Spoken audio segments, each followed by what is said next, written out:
Hello, welcome back to the Brendan O'Neill Show with me, Brendan O'Neill, and my special guest this week, Alex Ryvchin. Alex, welcome to the show. Thank you so much. Great to chat to you again, Brendan. So good to have you on. As you know, I've been an admirer of your campaigning for a long time, and some listeners will know that you are co-CEO of the Executive Council of Australian Jewry, which means that you spend your time advocating on behalf of Australia's 120,000 Jews.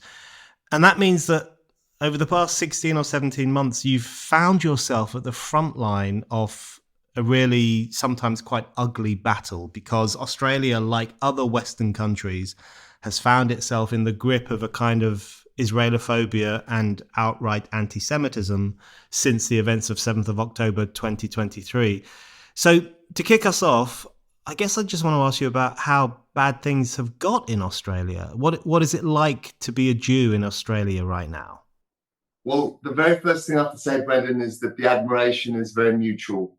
I've been reading your stuff for as long as I can remember, and you've truly made a profound contribution to this space in Australia as well. You've got a great audience and following here, so I truly thank you for everything you've done. In terms of the situation in Australia and what it's like to be a Jew, there's kind of two realities. One is the everyday, normality of being a Jew. And if you were to come visit us in Sydney, you'd see that Jewish life continues as normal. Synagogue attendance has never been greater. The participation in communal organizations has never been higher. When at last Hanukkah we had, public lightings of the menorahs we do each year, there were record attendances. So these sorts of things which would kind of take the pulse of the Jewish community, show we're in good health and good spirits. But there's a second reality to it. And I think all the good stuff has come as a reaction to the bad. It's almost an act of defiance. We've needed the anti-Semitism to make people appreciate their Jewishness, and also seek the company of other Jews. And I think there's something beautiful in that, but also something, quite sad in the fact that we do feel like we're kind of estranged from wider society, and we do feel more comfortable, more safe, if you will, in the company and presence of other Jews, because we've seen not only the large-scale attacks that have been reported globally, but a lot of kind of silent boycotts of Jews being pushed out of certain industries, particularly the creative industries. When you see your favorite restaurant post on the social media really ugly things about Israel, you feel you don't want to go there. And so the Jewish community is feeling that way. But there's a degree of terror running through the community as well, because we've seen things in this country over the last 16 months that we never thought we'd see. When you have firebombings as a fact of life, like race-related anti-Semitic firebombings are now a normal thing in Australia. No one is shocked by them. It's just a question of what the next target is going to be. When you see a synagogue virtually burned to the ground and a childcare center firebombed and people's homes, and you wake up and you see cars daubed with "fuck Israel" and "fuck the Jews" and these sorts of things, and it's a horrible thing to have to encounter. And people are concerned about the safety of their children. People are having conversations about their future in this country. So there's a kind of duality to being Jewish. The resurgence of pride is manifesting in people getting tattoos of Stars of David, which isn't really a Jewish custom, but people are determined to show that they won't be cowed by what's happening. But at the same time, I think inside people are feeling quite fearful, and they're feeling let down by society. That's a really useful outline of both the seriousness of the anti-Semitism problem in Australia right now, but also the defiance with which many Jews are greeting it and treating it. And I think that's something I want to ask you about. And I want to dig down into some of the incidents that you mentioned there, which have made global waves. I mean, the attacks on synagogues, the attacks on the daycare centre, the incident outside the Sydney Opera House on the 9th of October 2023 when people chanted "fuck the Jews" and possibly even gassed the Jews. I want to talk to you about that stuff, but I first want to just ask you if I'm being naive, because I always had this impression. It's a known fact that Europe has a long historical problem with anti-Semitism going back centuries and centuries, and that history is very well known. There's always been an undertone of anti-Semitism in the United States in various different ways, different to the European experience, but it has been there. I guess I imagine that in a country like Australia, which is, the lucky country, a country in which people kind of muck along pretty well most of the time, I thought that maybe anti-Semitism and the problems we've seen over the past 16, 17 months in particular, that it wouldn't impact there as much as it does in other parts of the world. So historically, what has it been like for Jews in Australia? Have there been periods like this before, or is this something new? No, this is very much new. And as you've laid out there, the Jewish experience in Australia has always been fairly tranquil and uneventful. I mean, we started in this country. I think we're probably the only community anywhere in the world that can pinpoint the day that our existence began in a particular country. We were on the first fleet that came from the mother country. There were, some say 8, some say 14 Jewish convicts that came from predominantly London's East End. And from that time, Jews have settled in Australia. You had those initial waves of convicts and then free settlers from England and from the Empire. Then post-war, you had Holocaust survivors coming, and Australia has per capita the highest number of Holocaust survivors other than in Israel. You had in the 70s and 80s and early 90s another wave of Jewish migration, during which time my family came out, fleeing the Soviet Union. You had a lot of South African Jews coming. So we very much contributed to the kind of melting pot that is Australia and Australian multiculturalism. And this is a country where there have never been anti-Semitic laws. This is a country where some of the most revered figures in Australia and Australian culture, our greatest ever soldier is regarded as Sir John Monash, who was a Jew and founded the Zionist Federation in this country. The first Australian-born Governor General was Sir Isaac Isaacs, a Jew.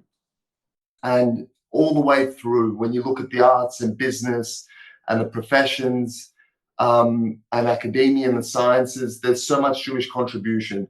And the extent of anti-Semitism would be the sort of stuff that I encountered growing up, which is schoolyard nonsense, which people grow out of. But in terms of like organized movements that profess anti-Semitism, it hasn't been there. But at the same time, all of the same kind of trends, cultural and political, that you see in Europe and the United States exist here. There is a neo-Nazi movement in this country, and there has been. There have been Holocaust deniers in this country. When ISIS became a fact of life, there were about 200 Australians that travelled mainly from Sydney, from the western suburbs, to fight in Iraq and Syria with ISIS. So we've had that issue as well. There's far left ideology in this country. We have a political party, the Greens, which gets about 10% of the national vote, and that is increasingly becoming a hard left, neo-Marxist party, with all the ideology that entails, including anti-Western, anti-capitalist, and of course anti-Jewish is wrapped up in all that. So it's there, but because of that kind of benign history, we never thought we could see it with the sort of intensity that we've seen. And we believe that if there were spurts of anti-Semitism, that they would be quickly shut down through, a kind of national movement of solidarity and support and very clear political leadership to stamp it out. And that hasn't happened. There's been a lot of good intention on the part of some politicians, less on the part of others, but things have been allowed to fester. And you mentioned some of the incidents, and no doubt we'll speak about them in greater length, about what happened at the Opera House. And things have just very clearly progressed. You can plot it on a chart from the chants to increasing support for terrorism in a very brazen way, and then to the firebombings and the physical violence that we're seeing. So on the one hand, it's shocking. On the other hand, it's so completely predictable for those who know Jewish history and who know how quickly things can slide, and how a small number of people in a society, if not confronted firmly and quickly, can cause immense damage and harm. Yeah. The way you describe the history of the Jews in Australia there, it makes the current climate all the more tragic, because, you think about the fact that Jews in Australia have had a better time than Jews in Europe by a long margin. And then still, over the past 16 or 17 months, you have this outburst. So let's talk about some of the stuff that's been happening. I think it's important for listeners to know that you are not only campaigning against the anti-Semitic outbursts that we've seen in Australia and other parts of the world since Hamas's pogrom of 7th of October. But you've also been the target of this. So I want to start off by asking you about the event that took place at your former home a few weeks ago, where the house that you used to live in with your wife and your 3 kids was attacked. And it was attacked by anti-Semites. So I believe they set a fire outside your former home. They wrote "fuck Jews" on a car near to your former house. Just explain to us what happened there and what it felt like for you and your family to know that you were presumably the target of that attack, even though you no longer live in that place. Yeah, so the way it all kind of transpired, my wife and I were woken up quite early one morning. I think it was about 5 in the morning. And my wife says to me, our former home was hit, our old house got hit. And, she's showing me this footage, which was taken by our old neighbors across the street who we were very, very warm and familiar with, basically showing this kind of inferno right in front of our old house. And you can see red paint splashed all over the facade. It's a semi-detached house where we lived for 5 years. It was a really beloved family home, like I have a lot of fond memories from that place. It's when we bought it, I thought we'd be there forever. And actually, funnily enough, I gave an interview to the Wall Street Journal a few weeks ago about the incident. And the journalist asked me a very curious question. He said, "Why did you buy that house when you bought it?" I thought, that's an odd question. Why does anyone buy a house? But it compelled me to actually reminisce and kind of think about why I did buy it. And there was a very specific reason why I bought that house. We bought that house. It was the only house we looked at. It was because when we first migrated to Australia from the Soviet Union, my grandfather, who had been an engineer in Kiev and couldn't find work because he had health issues and couldn't speak English, the only kind of useful thing he could do was he drove a bus for a kind of Jewish social club of Holocaust survivors, and he would pick them up and drive them to the club, and the club would give him $5 a day as kind of lunch money, and he would bring it home as wages because that's all he was able to earn at that time. And I would go with him before and after school, and I would sit in the bus as he would pick these people up, and we would drive up and down this road called Military Road, which is this beautiful, long, winding road in the eastern suburbs of Sydney.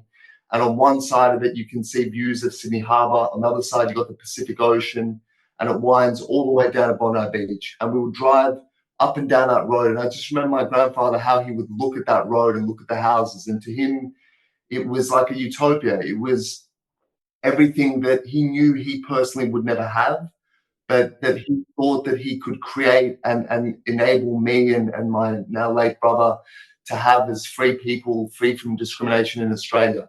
And so we weren't even looking really, but then I saw a house on that street. I think I was jogging one day and saw it. And 2 weeks later, we'd signed a contract and we bought it. So the house represented a great deal to me. Not merely a place to live, but something far greater, had a lot of meaning. And so I'm watching the surveillance footage of this kind of inferno in front, and then more CCTV footage came out, and you could see this car pulling up, 2 guys get out, they have a can of petrol, which they pour like a fuse across the width of the street, going from one side to the other, leading up to cars parked in the driveway of my old house. And then they light it, and these cars just ignite. And then a car in the driveway of the adjoining property, which was still owned by a Jewish couple in the 80s who lived there for like 50 years. They daubed it with, as you said, "fuck the Jews" on one side, "fuck Israel" on the other, which I thought was very poetic because it's like 2 sides of the same coin and 2 sides of the same card. And it was a terrible thing. But in terms of how it impacted me, to be honest, I don't think I fully even processed it because it came in a period of really intense work. So the day before, my wife and I and kids, we'd been in Brisbane for a much needed, long awaited holiday. But the whole time I spent in TV studios and giving press conferences in the park because there'd been other attacks on Jewish synagogues and the ceasefire between Israel and Hamas. So that was just full on work. And then we landed back in Sydney. The next morning, this happens. And then 6 a.m. the following morning, I'm on a flight to Poland for events to do with the 80th anniversary of the liberation of Auschwitz. So it's all been so hectic that I haven't really paused to really think about it and the safety of my family. I really, I think, treated it as another anti-Semitic incident. I don't think I've fully grasped how personal this is, and what it means. And I'm not a person who really frets about security. People ask me about it all the time, but I don't really think about it. But when I do pause and contemplate it, it's obviously a horrible thing to know that that I was targeted, my family were targeted in our homes, in a residential street where the houses are close to each other, where a fire of that scale was lit and could have incinerated people in their beds. That's what could have happened. So this is the reality of life in Australia right now. Everything seems placid and calm, but really beneath the surface, it's anything but that. Hi, it's Brendan here. Before we get into this week's episode of The Brendan O'Neill Show, I have some exciting news to share with you. This year, Spiked is celebrating its 25th birthday. 25 years ago, Spiked was a pioneer of online political journalism, and now we are bigger than ever. We're reaching people around the world with our articles, essays, videos, and podcasts, all underpinned by our principled message of freedom, democracy, and progress. This would never have happened without you, our listeners, readers, and supporters. Your donations fund our work, and your enthusiasm spreads the word about it. So as we mark Spike's 25th birthday, we want to say a heartfelt thank you. And we're asking those who can afford it to donate to our anniversary appeal in order to keep Spike going and growing into the future. We also have a very special offer on at the moment. Those who donate £25 or more will get a year's membership to Spike Supporters, our online donor community where you can comment on articles, come to events, and read the site ad-free. This is half of what you'd normally pay for a year's membership. And if you're already a Spike supporter, you can benefit from this offer too. Just make a donation of £25 or more and we'll extend your membership by 12 months. So if you want to support Spiked and get access to some brilliant exclusive perks, go to spiked-online.com/donate. That's spiked-online.com/donate and donate £25 or more to help keep us going for another 25 years. Now, on with the show. Hearing you talk about it is really interesting and I think very important as well. And I guess this might not be a nice question, but I wonder if you've thought about what the aim of the attack was. Do you think it was to harm you, to physically harm you and your family because these people might have mistakenly thought that you still lived in this house? Or was it to send you a message? Was it to try to silence you, which I guess might serve as a testament to the brilliant work that you've been doing since 7th of October 2023. What do you think was the aim of this attack? What do you think they were trying to achieve with this anti-Semitic barbarism that they visited on your former home? I haven't actually thought about that. I really haven't stopped to think about what the precise motivation was and what they were hoping to achieve. I guess we won't really know that until, just in the last 24 hours, they've arrested a couple of guys in connection with this as potential accessories. So hopefully the investigation will, identify whether, because there's speculation that this is all centrally coordinated, even funded from abroad. So we'll see what the motivation is. Look, it could be any number of things. Over the years, there have been reports about the Iranian regime targeting Jewish leaders abroad. That could certainly be something. There's always concerns about Iranian cells and Hezbollah operatives in Western countries. That's really a fact of life. It could have been, I don't know. It's difficult to determine whether they wanted to physically harm us, whether they knew that I'd moved on from that house, or whether they thought I still lived there. Whether it was to send a warning, to silence me, to silence the community, to make us fearful, to make us stop speaking out. I have been extremely visible and vocal since October 7 and before, but particularly since October 7. And not everyone likes what I have to say. And I've obviously attracted a lot of people who despise me, despise what I stand for, and despise the things that I say and believe. But I speak every word that I say, I believe. And if people don't like what I have to say, then I'm not concerned. I know I have the overwhelming support, certainly of the Jewish community. There's no question about that, but also the vast majority of Australians who just want to live peacefully in this country and abhor extremism and Islamism and far left ideology and terrorism, and don't want any of this nonsense in our country.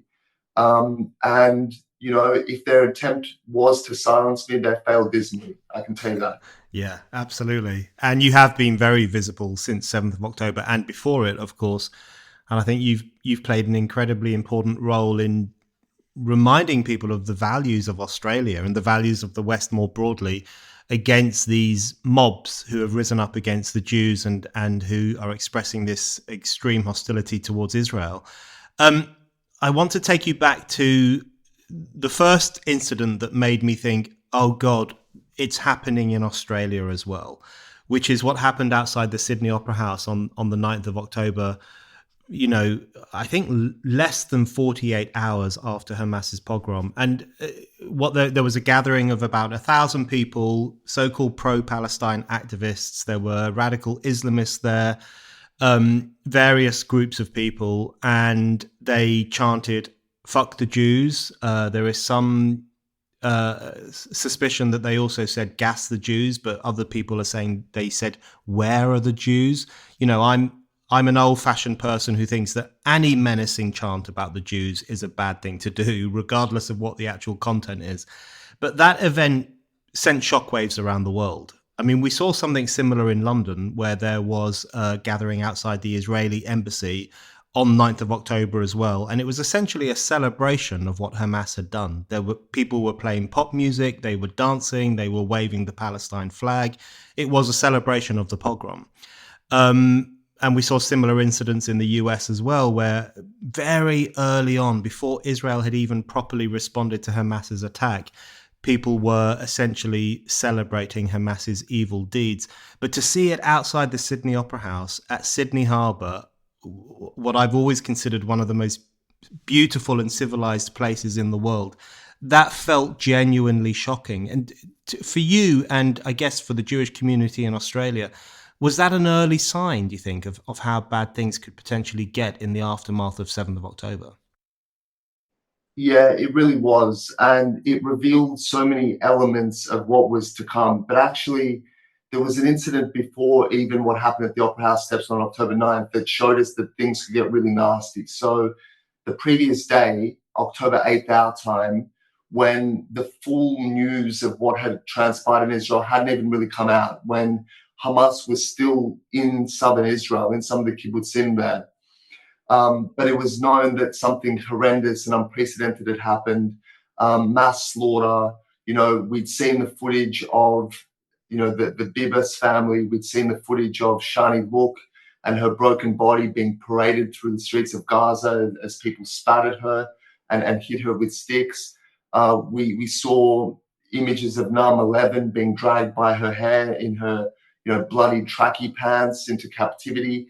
We'd seen this. We'd seen images of a Thai worker getting his head lopped off with a shovel. And a gathering took place in West Sydney, about half an hour from where I'm sitting now in the western suburbs of Sydney, where a sheikh, a preacher, took to the streets and a mob there gathered. And he chanted and he screamed with great elation and this kind of real sense of frenzy about how this is a day of joy, this is a day of pride, today I'm happy. And the mob chants back, Allahu Akbar at every point. And convoys of cars drove through the streets of West Sydney, letting off fireworks. And this was the greatest day of their lives. And, when you look later at the footage, and I've seen very little of it, it's too horrendous to watch, the body cam footage from Hamas. That's the thing that really struck me about all other things, the fact that they were in this frenzy of elation and joy.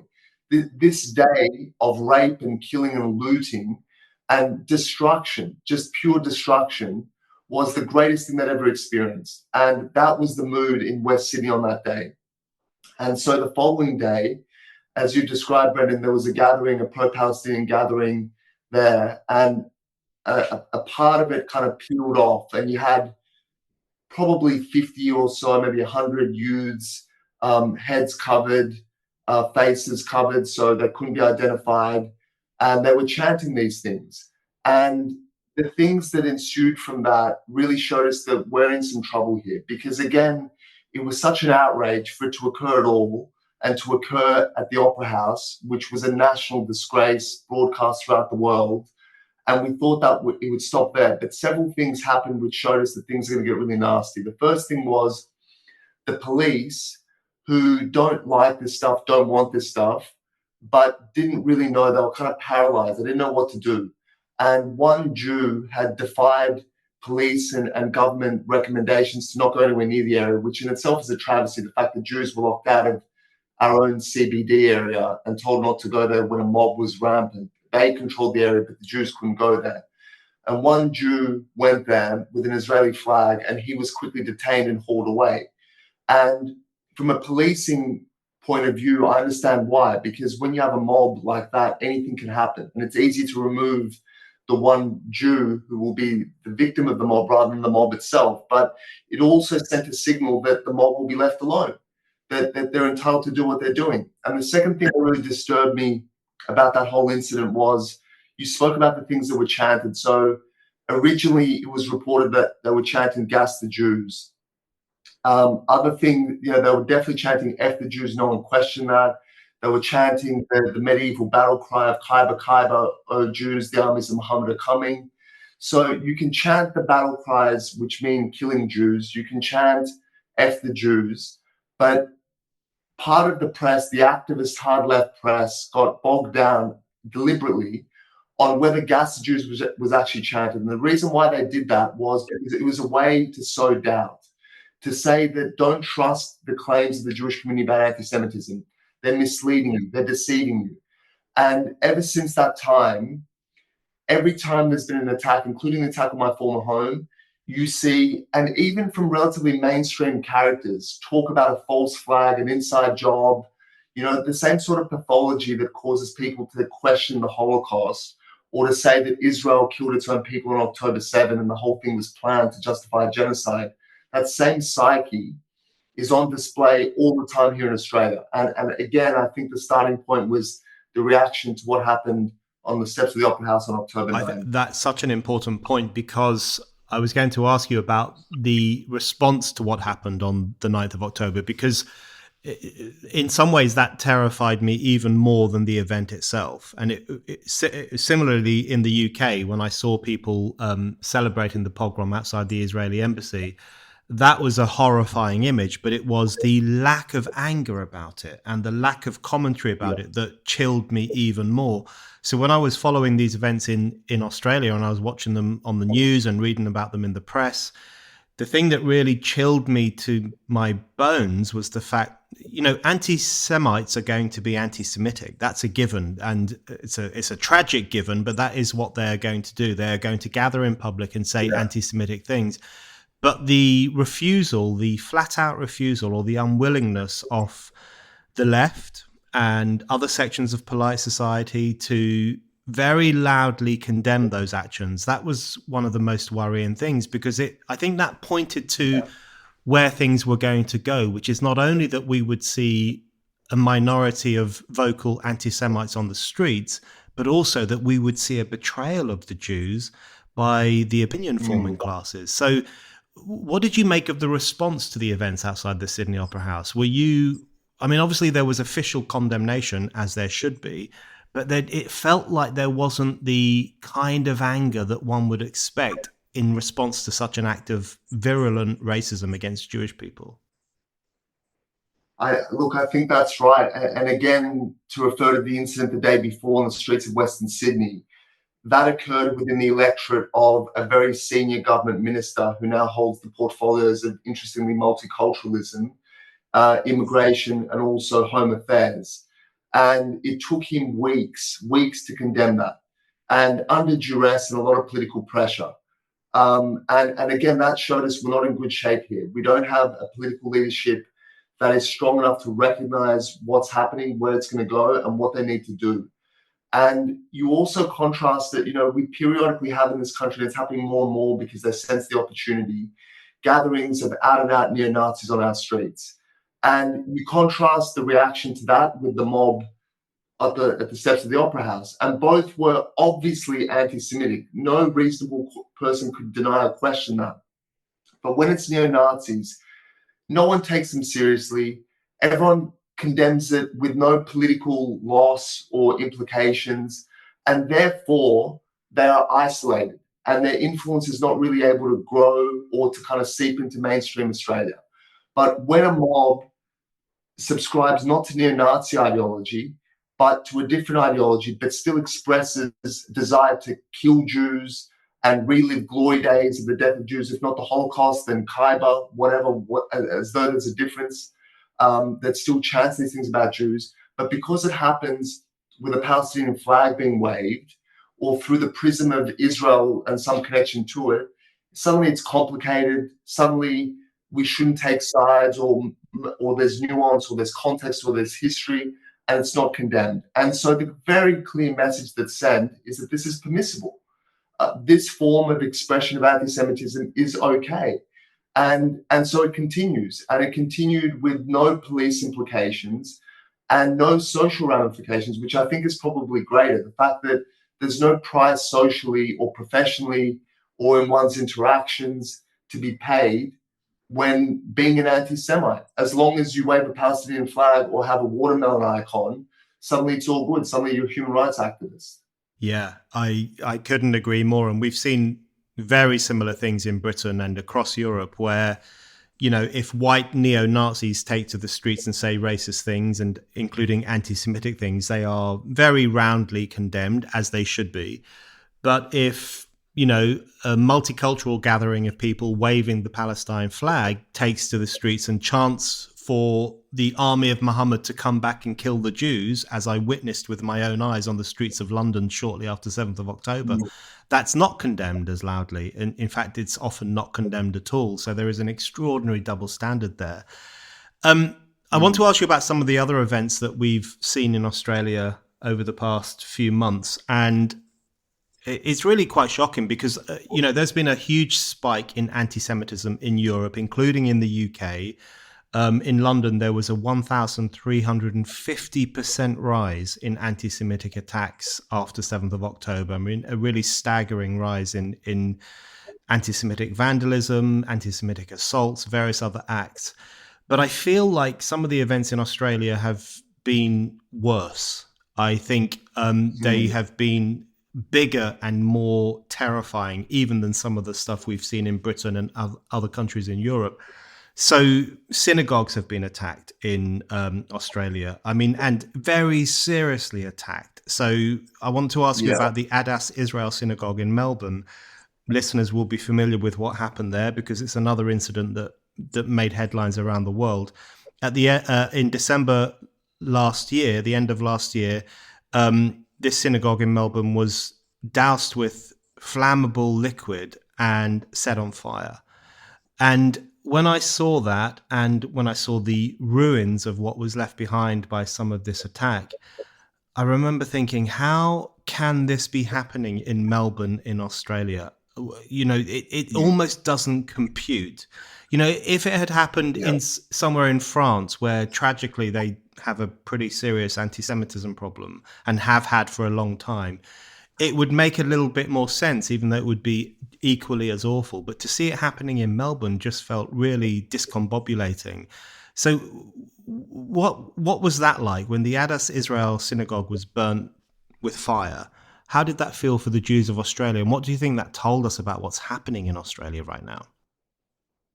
I mean, that was a horrible thing to see this kind of, you know, burnt out wreck of a synagogue and smoldering holy texts. And, you know, the image, you know, we're always reluctant to draw comparisons with the Nazi era, but it's an image straight out of Kristallnacht. And it's something that just doesn't happen really anywhere in the civilized world. Like the notion of actually trying to burn down a place of worship, a place where people come together to say prayers solemnly, quietly, to celebrate holy days, to say the mourner's Kaddish for loved ones, and for people to think, I'm going to burn that place down. You know, like it's just a crazy ideology that would compel someone to do this thing. And this was a synagogue built by survivors of the Holocaust post-war who settled in Melbourne. It's an ultra-Orthodox sect of Judaism that these guys largely keep to themselves. And, you know, and and this kind of happened, but this was seen really as a watershed moment in Australian history, I think, because prior to that, people were able to say, you know, it's the importation of foreign hatreds, it's Jews versus Arabs, it's all to do with the Arab-Israeli conflict and all that, and it doesn't concern us. Australians overwhelmingly, and polling shows this consistently, they don't like being entangled in foreign conflicts. They don't like foreign grievances being brought here. As you've spoken about, Brendan, and it's true, you know, Australians are kind of laconic, easygoing people. We're blessed people because we live in a wonderful country in every respect. And we want to keep it that way. And we know that by importing these conflicts, it's going to destabilize things. So people don't like that. But when they see a synagogue burning, I think that was something that really shocked the country. And it showed them the level of hatred that existed or that exists in our society, that people would actually bring themselves to do such a thing. But, you know, it was kind of bookended by other attacks, and it's now become normal. It's now the media rattles off the anti-Semitic incidents, and it's just one of many. And there have been others that have really shocked. I mean, the one on my former home, I think, shocked the country as well, made big news. To have, again, a home attacked and an individual attacked in that way. A couple of days after that incident, there was the burning almost to the ground of a childcare center near a synagogue. And again, like, the news broadcast these images of Australian families, most of them not Jewish, you know, including in hijabs and Asian Australians, coming to their childcare center the following day and seeing it incinerated and seeing "fuck the Jews" again, that familiar phrase, daubed on the walls. And these are things that have really, I think, shaken the country to its core. And if one positive thing has come from these incidents, and obviously there's nothing positive to be seen here, but if the Opera House incident didn't shake Australia to its core and show them what was at stake and what was going to happen, I think people now see that very clearly. And I think there's been a realization that, you know, what's happening here, it should have been enough that the Jews were being targeted. It should have been enough for Australia to stand up and say, Jewish Australians are Australians and we're not going to have this happen to them. But now it clearly shows that this is something that affects all Australians, that this is a national problem that we all have the responsibility to combat. Yeah, absolutely. When I was in Australia last year, I had the privilege of speaking at the Caulfield Shul Synagogue in Melbourne. And it was just so interesting to speak to people there, the Jews who came to that event and who wanted to speak about their experiences and how they felt about what was happening in Australia. And the message I got was that exactly as you've just outlined, which is this feeling that things are going off the rails and have been since 7th of October 2023, but also mingled with a feeling that Australia is a great country and Australia is a country in which these kinds of events ought to be alien and were alien for a very long time. So has it felt incredibly jarring to experience these kind of things? I guess because in Australia there have been attacks on the synagogues. We talked about the Adas Israel synagogue in Melbourne, which was burnt down. Swastikas have been painted on synagogues in Australia. We talked about the attack on your home, of course, and the daycare centre in Sydney, which was daubed with graffiti and attacked as well. I mean, these are very serious racist crimes, the kind that would be shocking even if they were to happen in Europe. So how jarring has it been for Jews in Australia? Has it changed their view of the country, or are they still clinging to their belief that Australia is a good place for Jewish people to live? I think, look, there's a mix of feelings, and sometimes people feel and express almost contrasting emotions, and thoughts which may be irreconcilable. But, you know, I've had people say to me that they're happy, in a way, relieved that their Holocaust survivor parents and grandparents aren't allowed to see what the country's become. I've had Holocaust survivors themselves say to me, like, I can't believe this, you know, I fled the ashes, the ruins of Europe, and I'm the sole survivor in my family. And I went as far as humanly possible from Europe to escape this. And now we're having burning synagogues and death, kill the Jews chanted in the streets. And they can't believe it. But at the same time, you know, you speak to Australian Jews and they adore this country, as I do. And they adore the people of this country. and they are determined to stay here and fight for it. But at the same time, others are saying, it's not safe anymore. It's not safe. And if I can't walk the streets proudly and openly as a Jew, I don't want to be in this country anymore, because that's one of the things that made this country fortunate and great. The fact that people don't really care. People, we talk about multiculturalism, and it's almost a controversial concept, but my understanding of multiculturalism is that you can bring your culture, your language, your traditions, your food, your dance, whatever, but you have to subscribe to a common ethos, a common set of values, adhere to the laws, and you'll be left alone, and you'll enrich the country with your traditions and with your culture, and we all get along. And that's generally how it's always been. But people feel like there's either been a failure of multiculturalism, or the country has radically changed, or perhaps foreign ideologies are now penetrating the psyche and the ethos and the spirit of this country. And the country is changing before our eyes. And for a long time, people would say things like, this is un-Australian, this isn't who we are.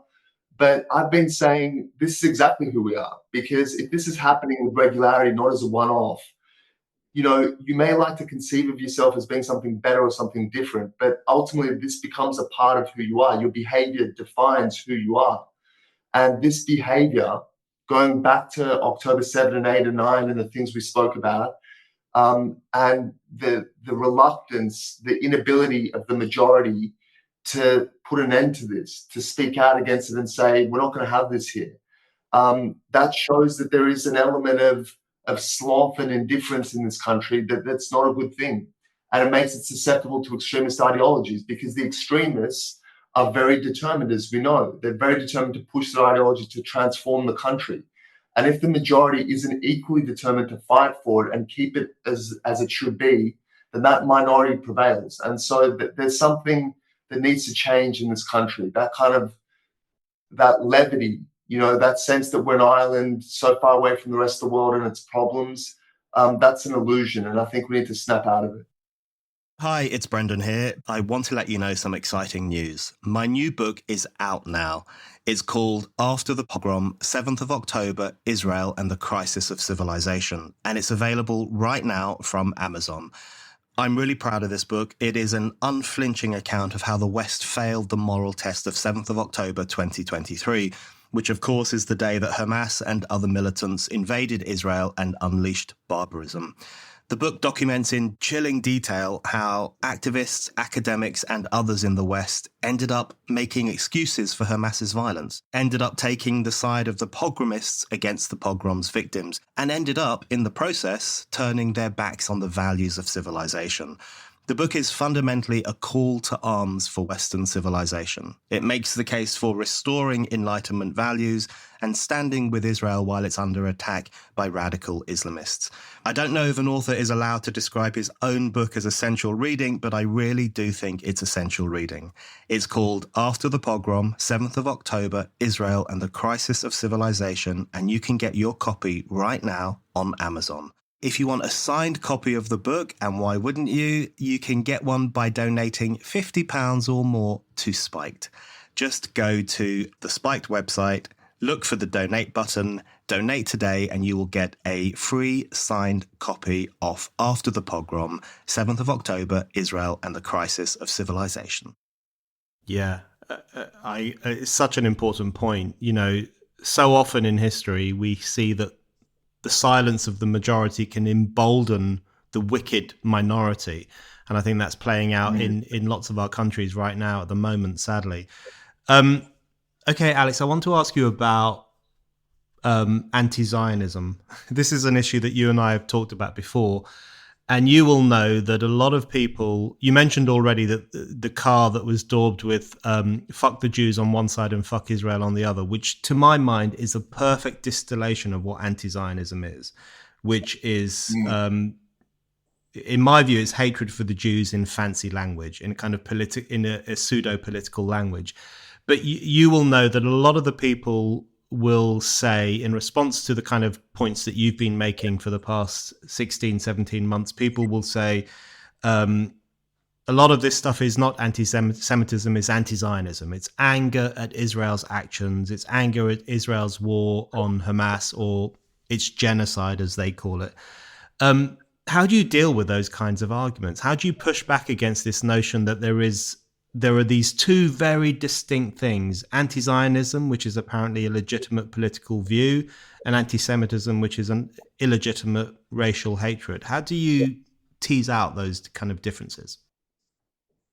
Well, in a way, it's kind of happened for me. It's happened for us. And we've often obviously made these intellectual arguments about anti-Zionism. And I think one of the big problems is, again, in terms of language. So when you look at Zionism and anti-Zionism, anti-Zionism always ran in parallel to Zionism. So when there were Jews in Europe in the late 19th century arguing for a Jewish national movement, a Jewish awakening, a Jewish ingathering in our ancestral lands in order to cure anti-Semitism, revive the Jewish spirit, enlarge Jewish contributions to the world, there was a stream running alongside of anti-Zionism, mainly of Jews, including in the UK, people like Edwin Montagu, including in Australia. I mentioned Sir Isaac Isaacs, one of our eminent Australians, was a Jewish anti-Zionist, not because he opposed Jews or hated Jewish self-determination, but because he believed that assimilation, integration was the better way to cure anti-Semitism and improve the lives of Jews. So that established anti-Zionism as a legitimate point of view at the time. And of course, two major things then totally discredit anti-Zionism. Firstly, the Holocaust, which makes mockery of the notion that Jews can be secure and safe as long as they're good citizens and participate. And then the creation of the State of Israel, which achieves Zionism. And so anti-Zionism is no longer a theoretical opposition to an idea or philosophy. It's the opposition to a country that exists with people living there. And so it's no longer a credible, normal movement. But the term anti-Zionism survives, but it becomes something different to what it once was. And it becomes not opposition to Jewish self-determination, but it just becomes this frenzied, extreme hatred of Jews and of Israel, all entangled together, and an opportunity to lay every myth and stereotype that people once expressed towards Jews about being greedy and sinister and bloodthirsty and all these things and all powerful and all controlling, and just to shift it to the State of Israel and to shift it to the Zionists. And you know, if you look at Soviet propaganda in the 50s and 60s, they made that transition. They spoke of their fondness for Jews, even while imposing quotas on Jews in professions and keeping them out of professions entirely and persecuting them wholesale. But they maintained they were very fond of Jews, but their opposition was to Zionism. And the Zionist was the corporate Jew, effectively, the collective Jew. But now all of this discussion that we can have for hours and hours, and it's very difficult to establish and prove to people who are generally carrying very little information and awareness of the things that we're talking about now, it kind of goes away and no longer matters. So when you had another shocking incident about a week ago, where you had these two nurses at a public hospital in a video chat with an Israeli guy talking about murdering Israeli patients, the interesting thing about that, in the reaction to that, and that again shows that things have changed, that there has been an awakening in Australia. That was reported across the board, spoken about by every politician, federal, state, as being an anti-Semitic incident. No one questioned it, even though the word Jew wasn't used. So I think people have woken up to the reality that if you harbor this psychotic, consumptive hatred of Israel, very distinct from a critique of Israeli politics and politicians, which is normal and reasonable and is something very, very different. But when you have this frenzied hatred that compels you to burn things and threaten to kill people when you're a healthcare professional, people go, I don't think this is a political critique anymore. I think there's something more sinister and more deeply held than that. So really, I think these psychopaths have done our job for us. I think they've revealed that there is critique of Israel and opposition to settlements, and a view maybe that Israel didn't proceed in the war as it should have. We can discuss that, and that's all fair game. But when people are burning synagogues and cars and threatening to kill people, that's clearly driven by hatred for the people. And I think there's a realization, and finally it's happened. Yeah, I thought it was very heartening to see lots of leaders in Australia refer to those nurses' comments as anti-Semitic, including the Prime Minister, Anthony Albanese, who made that very clear. He called them anti-Semitic comments, and they very clearly were. And then, of course, you had this gathering of Muslim representatives, or self-styled Muslim representatives, who wrote an open letter saying, well, you know, the nurses were just being emotional and hyperbolic, and they were only expressing their anger with Israel. And you just feel like that didn't wash in the way that it might have done in the past. And lots of people could see through that, and they could see that these nurses were expressing a vile bigotry, not a political criticism of Israel.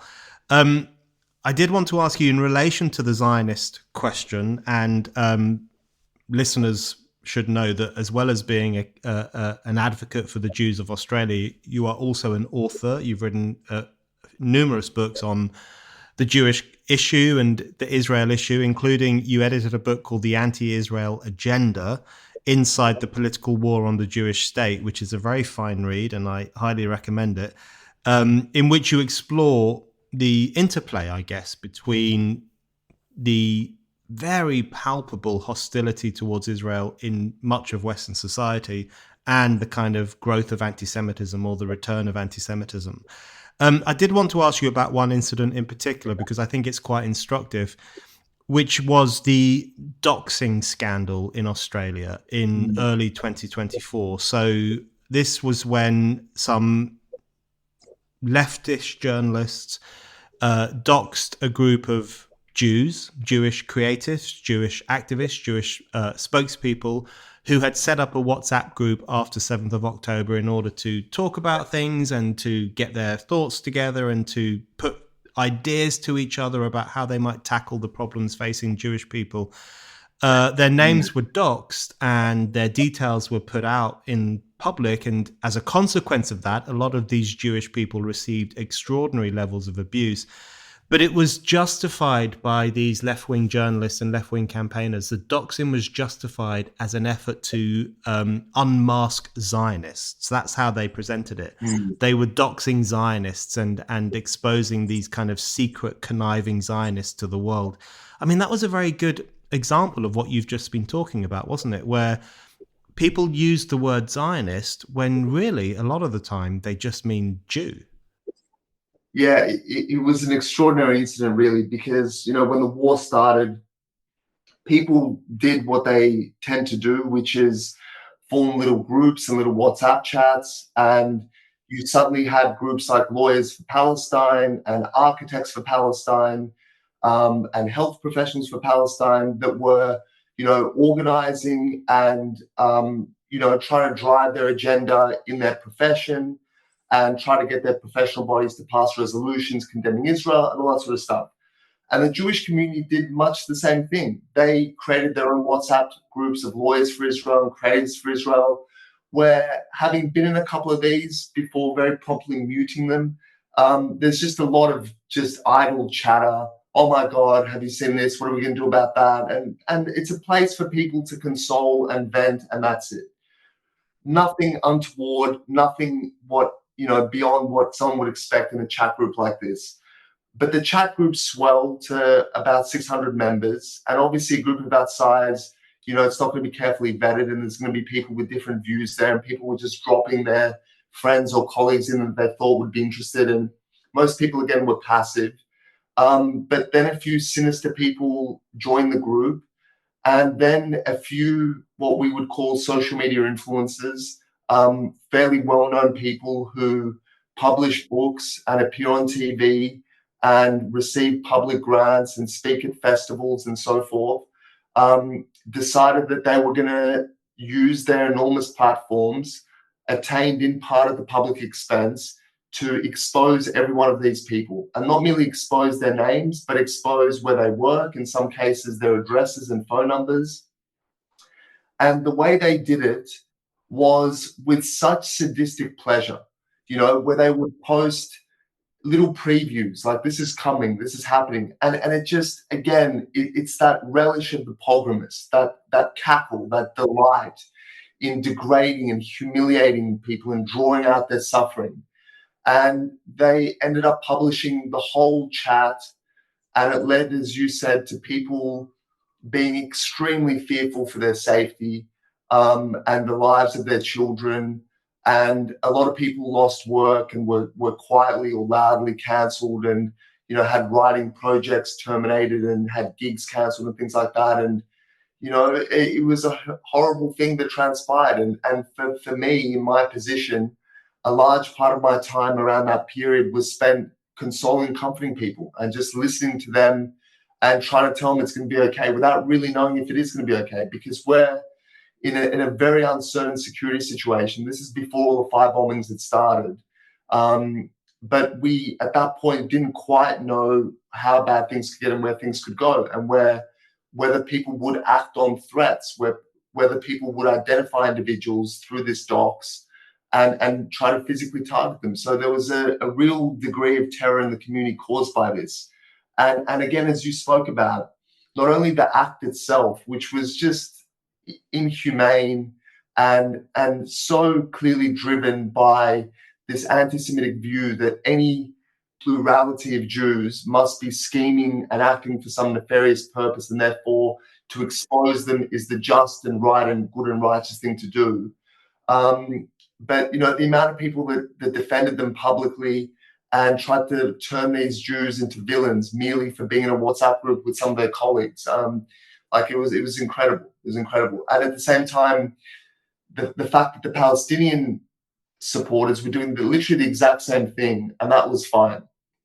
And it shows the double standards and how Jews are viewed. And there was this one very telling post, I remember, by one of the lead doxers at the time, where actually in response to a public statement that I had made about some issue, I remember her posting on Instagram, if this is what the Jews will say publicly, just imagine what they're saying privately. So if we come out and use our democratic right to advocate and speak, then we're damned, because imagine what they're doing privately. And if we speak privately, well, then it's obviously for some scheming, nefarious purpose. So clearly you can't win with these individuals, which is why they need to be fought. And that was a moment, I think, that really galvanized the community, that it was no longer something that a few advocates could be fighting. I think people realized that this is something that concerns all of us. And that was really, I think, again, you look at turning points and key moments. I don't think that led to this great Australian awakening, but I think certainly within the Jewish community, it just brought back a lot of, again, memories of lists and exclusion, and again that clear intent to humiliate and degrade people, and that really mobilized the Jewish community into a force, into a coherent, powerful force that's been fighting back admirably. Yeah, so it backfired beautifully on the anti-Semites or anti-Zionists, as they would imagine themselves to be, if it had that kind of impact. I think, to my mind, that doxing scandal was a classic example of the socialism of fools, where you have the left that imagines that it is standing up to the Zionist entity or the capitalist class, but in fact they're just bullying Jewish people, and they're just taunting Jewish people and exposing their details to the public in order to whip up a storm against them. It was really, really repulsive. Okay, Alex, I've just got my final question for you. We've talked about a lot of grim things, and a lot of grim things are happening. We can't look away from that, of course. On the day on which we're talking, the 4 bodies of Israeli hostages were released, including the Bibas family, from Gaza to Israel, and there were horrifying spectacles around the release of these bodies in Gaza. So awful things are happening, dreadful things are happening. There's no denying that. But there is also, as you said at the very beginning of the conversation, there is also a culture of defiance and a feeling of defiance. And I think possibly a growing willingness amongst Jewish people, but also amongst their allies, to stand up to some of this stuff. And I was really heartened to see last year that you, alongside Deborah Conway and Josh Frydenberg, the former Liberal government minister in Australia, you were named as the Australian newspaper's Australians of the Year, the three of you, precisely for your campaigning against the scourge of anti-Semitism and against the post-7th of October delirium that infected Australia as much as it did other parts of the Western world. That's a good thing, and there are other good things happening too. So I just want to ask you what you think about the future. I mean, there's a lot to be pessimistic about, but do you think that the pushback is coming? Has the pushback come? Where do you think things will go next? Well, it's hard to predict. There are clearly good things. There are things which give me confidence, and you mentioned the honour that I received from the Australian, and that was very humbling, and it was a beautiful thing to be acknowledged with. But it showed me something which I knew all the way through, is that Jewish issues are no longer kind of peripheral or peculiar to our community. They are very much national issues, which is kind of a slightly precarious position to be in, because with the Jews being spotlighted to such an extent, and there being literally every single day for 16 months cover stories in all the major newspapers, and it's not just kind of the Australian, which is very supportive of the Jewish community, but the national broadcast of the ABC, which is akin to your BBC. Maybe their editorial line is different, but they've given probably equal prominence to these issues. So everyone is talking about it, and when everyone's talking about the Jews, that it's not necessarily a good thing, because people are easily manipulated.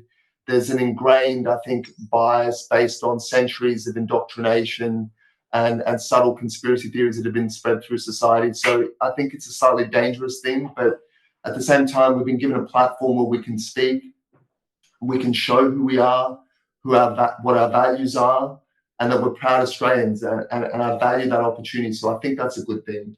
As I said, there's been this emergence of Jewish pride. I can't tell you how many people have stopped me in the street or sent me messages, and it's not merely, I saw you on TV, good stuff. I never hear that. What I hear is very personal accounts from people who say things like, I lapsed as a Jew in my childhood, but now I've never felt more Jewish. I've started going to synagogue again, or I've reconnected to the Jewish community in some other way, and that is an incredible thing and a beautiful thing, and a thing that makes all my exertions and all my work completely validated and worthwhile, and that makes me extremely proud, and I'm very glad for that. And then you look abroad, and the horrors of October 7. They brought a very bloody war, a just and necessary but bloody war. But I think there's a prospect for redrawing the Middle East, and I think that's already happened to a large extent. I mean, incredible things have happened when you have a large-scale ballistic missile attack from Iran, which is thwarted by a coalition including Saudi Arabia and Jordan. It tells you that the world is changing, that actually those who have attempted to isolate Israel all these decades have really failed quite dismally. And in fact, in large part, they're isolated. Gaza will never be the same again, and it can't be the same again, because something horrific has been revealed about that society. When you had thousands participate in the atrocities of October 7, when you had Gazan doctors and journalists holding hostages in their homes, people lining the streets and still lining the streets to send off the corpses of children with jubilation, it reveals a rot in that society that must be fixed. And so Donald Trump can talk about his reconstruction plans and whatnot, but the main reconstruction needs to be in the society rather than in its buildings. And I think now with Hamas all but destroyed or close to decimated, I think there's a prospect for that. So I'm by inclination an optimist, and I see a lot of good things happening. But at the same time, again, knowing Jewish history, things don't turn out exactly as one would expect. And anti-Semitism, as we know, isn't a rational thing. It doesn't look at the Jews for who they are and their contribution to society and the world and their values, and makes a negative assessment of them and makes them ripe for dehumanization and persecution. That's not how it works. The Jew is encased in mythology. And so when people attack Jews, They're not attacking the Jew, the flesh and blood Jewish person that lives amongst them and contributes and is a peaceful person and an educated person for the most part. They're attacking this mythological version of itself, this grotesque monster that people have created just to have something to kill. And so I worry that with the intense focus on the Jewish people, with the visibility of Jewish issues, and with the corruptibility of society, with the malice that exists in segments of society, with the stupidity that exists in segments of society, just where this will all end. Rationally, I think good things will come, but I think with a degree of skepticism and knowledge of Jewish history, I'm fearful of what might happen. But at least now the Jewish community is fully awake, mobilized, united, determined, and that puts us in the best possible position for whatever lies ahead. Alex, thank